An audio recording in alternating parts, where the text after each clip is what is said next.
Malaysia di Thailand tuh lebih banyak secara jumlah, tapi kalau dilihat dari kontribusi ekonomi pariwisatanya, kontribusi mereka tuh malah kecil. Many have been questioning if it's safe to visit Thailand. Bahkan di sosmed-sosmed Cina tuh sampai banyak beredar tips dan tutorial buat ngebatalin pesawat dan hotel di Thailand dengan biaya minimal loh. Kalau lu udah sering kita bahas juga, belakangan ini kan beberapa negara yang angka turismenya tinggi, kayak Jepang dan negara-negara Eropa, mereka tuh kan lagi pada ngeluhin soal overtourism ya.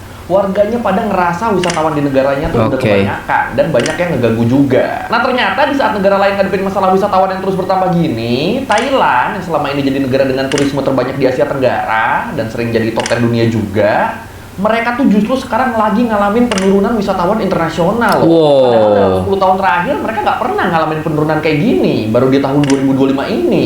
Dan ternyata ini salah satu penyebab utamanya adalah karena orang-orang Cina pada nggak mau lagi datang ke Thailand buat liburan. Padahal kalau mungkin lu suka ke Bangkok aja, pasti lu sering banget tuh ketemu sama turis Cina tuh, banyak banget mereka di sana.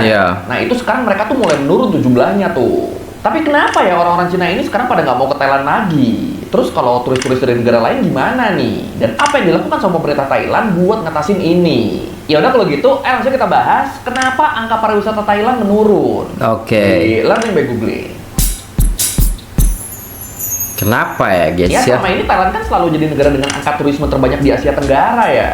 Bahkan di beberapa waktu tertentu sampai jadi yang terbanyak di seluruh Asia. Tapi dari tahun lalu, dari tahun 2024, posisi bertahan Thailand yang secara konsisten jadi negara dengan turisme terbanyak di Asia Tenggara itu mulai digeser sama Malaysia. Dan di tahun ini, di tahun 2025 ini, buat pertama kalinya dalam lebih dari 10 tahun terakhir selain pas pandemi, Thailand ngalamin penurunan wisatawan tahunannya, turun dari tahun kemarin. Padahal kalau menurut CNA, selama ini angka turis internasional di Thailand tuh cenderung terus meningkat loh dari tahun ke tahunnya loh, yang puncaknya terjadi di tahun 2019. Di mana mereka hampir mencapai target nerima 40 juta turis asing. Gila. Waktu itu Thailand tuh kedatangan sekitar 39,8 juta turis asing. Dan ini jadi rekor turisme terbanyak buat mereka. Tapi kan abis itu kan ada pandemi kan. Nah itu drop tuh di situ tuh. Baru di tahun 2022 pariwisata Thailand naik lagi dan meningkat pesat di tahun 2023 dan masih meningkat lagi di tahun 2024.